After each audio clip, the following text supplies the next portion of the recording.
Alright guys, first mistake that I made while trying to put on muscle in a year, neglecting my micronutrients and thinking that my macronutrients are more important than my micronutrients.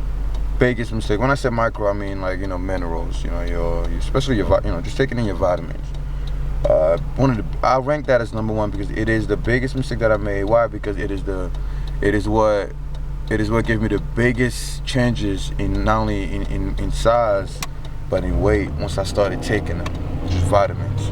I've never seen that many. I put on as much as 10 pounds in I gained 17 pounds in 3 months, but 10 of those 17 pounds came within 3 weeks. Ridiculous. And it wasn't just fat. I mean, obviously, if you look at the videos, you notice I'm still pretty detailed. I lost my six-pack. But anyway, so neglect my micronutrients. Guys, you could eat all the macros in the world, but if you don't have the minerals, if you guys take chemistry, you know what I'm talking about. If you don't have the minerals that help everything function better, as far as the immune system, your bone health, your blood flow, all these little tiny details that we tend to ignore, your body's not gonna absorb and make full use of all the calories that you're taking in, all the protein that you're eating. If you don't have the enzymes to digest all the protein that you're taking in, then guess what? Most of it's gonna get wasted. And that's the mistake that a lot of us make. Why do you think when a baby doesn't get enough, a baby or a kid is not gaining a lot of weight, the doctor doesn't just say feed it more? No, they say give them vitamins. They say keep feeding them the same amount of food, just give them vitamins. And when you do that, what happens? The baby picks up in weight gain. So obviously, to tell you that macronutrients are not everything. Your micros are very important, guys. Very important. It's kind of like driving a car and putting gas in that bitch, right? It always has gas, but for some reason it's not functioning well. You're like, yo, why's my car not driving well? Well, take it to the mechanic and you realize you didn't do an oil change, or you got to fix this or that. Like the small little detail that can impact the performance of your car. So it's not necessarily gas. Everybody thinks calorie surplus. It's not just calorie surplus and sleeping or whatever. It is your minerals, your zinc, your iron, your calcium, your magnesium, all these things. And as bodybuilders, we put so much strain and stress on our bodies. We actually require more than what the average normal human needs. So number one mistake was neglecting my vitamins. And also, I know a lot of guys out there saying, well, if you eat your fruits and veggies, you get the FDA recommended amount for the day. Yeah, but that's the problem. How many of us out there actually eat the amount of fruits and veggies we're supposed to eat? Most of us eat like at most a serving or two of fruits and vegetables. We forget that our bodies as humans were made to eat a lot more than that, a lot more fruits and veggies. It's not now that food is processed every damn way, we eat a lot less veggies. And like I said, as far as being bodybuilders, we need more than what the average human recommends. So yeah, if you don't want to take your vitamins, at least eat a shitload of fruits and and veggies. Alright guys, the second mistake I made was trying to cut too early. That is probably one of the biggest mistakes I made, apart from neglecting my minerals. It's trying to cut too early, trying to get that six-pack when after seeing just a little amount of muscle gains. One thing you guys gotta understand is when you go on a cut and your muscles are not fully matured, like you haven't been bulking for a while, you haven't been maintaining for a while, and you're going to cut, you lose the new muscle that you put on. Like for example, I remember when I went on my cut, my traps were just starting to come out and my upper pecs were starting to mature. And I went on my cut, I got my six-pack, but I lost my traps and my upper pecs because they were just, when I haven't matured, they were still building. So a lot of people make the mistake to go on the cut too early. Just because you start seeing muscle doesn't mean it's ready to cut. You gotta wait till that muscle becomes hard enough and becomes your body becomes accustomed to that muscle. So I would say like wait before you go on a cut. Now some people go on the cut because they've been bulking, they've been dirty bulking for too long, and the fat is getting out of hand. If that's your case, then you don't have to literally cut. You could just decrease your calories. You could just maintain. Or you could keep on bulking by simply reducing your calories. For example, if you were eating 500 over your surplus and you notice after a while you're getting too much fat, don't cut. Just go down to like 300 calorie surplus or 200 calorie surplus. But don't cut until all of your muscles are mature. The reason why you want to have a little bit of fat around you and keep eating your carbs is because you want your muscles to be in the cocoon, an atmosphere where they can fully grow without being disturbed by all those catabolic hormones, and that's why you want to have the energy surplus, so you have a healthy cocoon for your muscles to grow in. You don't want to be too close to maintenance. You want to be above maintenance, so you never have to worry about your body breaking down muscle no matter what the situation is. So that was the second mistake I made in a year. I cut like 3 fucking times, man. What's going on, guys? Okay, next biggest mistake I made was going to failure on every single rep. Believe it or not, on every single set. Believe it or not, you are not, if you're training for hypertrophy, you just want to have that nice muscular balanced look. You are not required to train to failure on every single set. In fact, it's counterproductive. Training to failure on every single set is if you're trying to get strength. You know, you're trying to get stronger. Obviously, you want to go to failure. You want to force the muscle to grow. And the problem is you're doing a lot of damage to the muscles, which takes them a lot longer to recover. And 2 to 3 days until your next workout is not enough time to recover every muscle group if you train on a failure on every single exercise.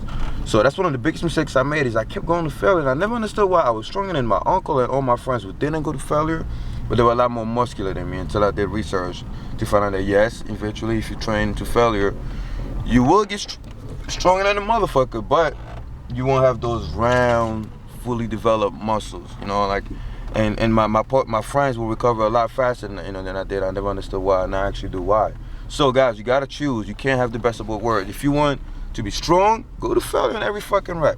You want to be muscular like me, which is my goal, don't go to failure. Just train, lifting the 10 to 12 rep range, sometimes 12 to 15, depending on the exercise. If it's free weights, 10 to 12. If it's a machine, maybe 15 to 20. But don't go to failure. Always leave some in the tank. You want to stimulate the muscle, not annihilate the muscle. So that's one of the biggest mistakes that I made as far as hypertrophy wise. What's going on, guys? The other biggest mistake that I made was not leaving my ego at the door when I walked into the gym. Lifting way too heavy, making sure it's simple. The problem with lifting too heavy is you start to recruit other muscle fibers that you're really not trying to exercise at the moment. So when you're doing bicep curls and you're cheating, in some cases it's necessary to cheat. Don't get me wrong. I cheat a lot of my exercises depending on the goal. But when you're focusing on, or you're trying to isolate a body part and you use momentum, or you jerk the weight up, you don't recruit the muscle fiber you're trying to target fully, because your body doesn't like isolating muscle groups. Your body's, the way your body's structured, every muscle likes having the assistance of a different adjacent muscle group. So your body likes recruiting other fibers when you're trying to focus on biceps or triceps or whatever. And when you lift too heavy, you have the tendency to do that without even thinking about it.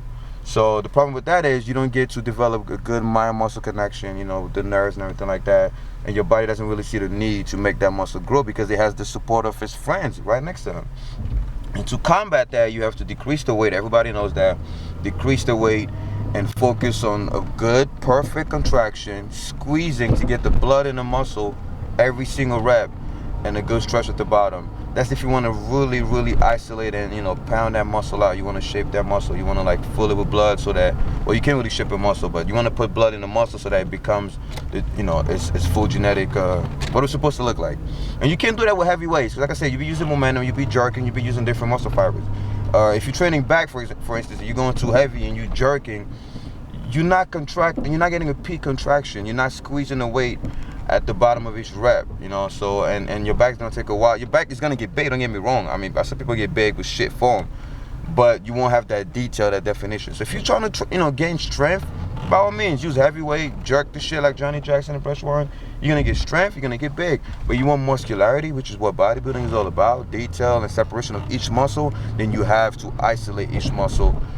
Even in compound movements, you want to make sure you squeeze and get the blood in there so the muscle can have its full shape. That's another biggest mistake that I made, is, like I said, lifting too heavy. And I noticed I was getting strong. I was getting stronger. Don't get me wrong, stronger than the guys I was working out with. But the muscularity and the detail was not there because I wasn't isolating and squeezing each individual muscle. Yeah. Or another thing I want to add about that, a lot of people might be wondering, well, what about bodybuilders? Even though they're on the juice, even bodybuilders who are on the juice, they still have to really lift with light weights. If you look at most pro bodybuilders workouts, you think, oh man, they're lifting a lot of weight, It's really not a lot of weight. One time I did research, I looked at Ronnie Coleman's weights that he was doing, T-bar rows, bent over rows, and it looks like a lot of weight because we see all the plates on there. Now I looked at his 1 rep max. It's only 70 to 75% of his 1 rep max. Every time you see videos of Ronnie Coleman doing heavy ass T-bar rolls, or Jay Cutler doing those shit form T-bar rolls or whatever, or those heavy ass movements and they're just jerking the weight up and down, or you see Brent Warren and Johnny Jackson doing those crazy military presses, You think, man, there's so much weight, man, I gotta lift big to get heavy, I gotta lift heavy to get big. Nah, it's actually about 70 to 75% of that 1 rep max, because they're doing anywhere from 12 to 15 reps with that weight. Punch that in the calculator, you get it. It's always between 70 to 75% of that 1 rep max. Even when you see, for example, Bench Warren does these crazy bench presses and it looks like a lot of weight, he's doing 15 or 20 reps. 15 to 20 reps, that's 65 to 70% of your 1 rep max. So you gotta think about it. Even bodybuilders who are, even the ones who are on pro hormones, still gotta follow that principle of, you know, not lifting too heavy to get a good contraction. So how much more you skinny motherfuckers like me and you? How much more us? You know what I'm saying? And the last mistake that I made was the stupid belief that you had to train each body part only once a week to grow. Dumbest thing I did. Watch my video on overtraining. I'm gonna put the link right here. It's a long video, but watch it. You're gonna get a lot of weird, unorthodox information you've never seen before. But yeah, that's the last mistake that I made, was training each body part only once a week. Eventually, you're gonna get gains, don't get me wrong, but not as fast as somebody who trains his body parts a lot more frequently, meaning 2, sometimes even 3 times a week.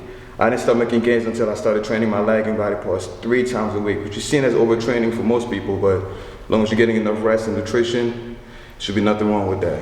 Train more frequently. Most people are undertraining, not overtraining. All right, that sums up about the top mistakes that I made in the year. There's a lot more, but these are the most important ones you need to focus on. So go back, watch this video at least twice, take out a notepad, write it down, and make sure you don't repeat those mistakes. This way, you get gains a lot faster than I did, because you won't have to make my mistakes. All right, guys, hope this video helps. Team 3D Alpha, like or share the video.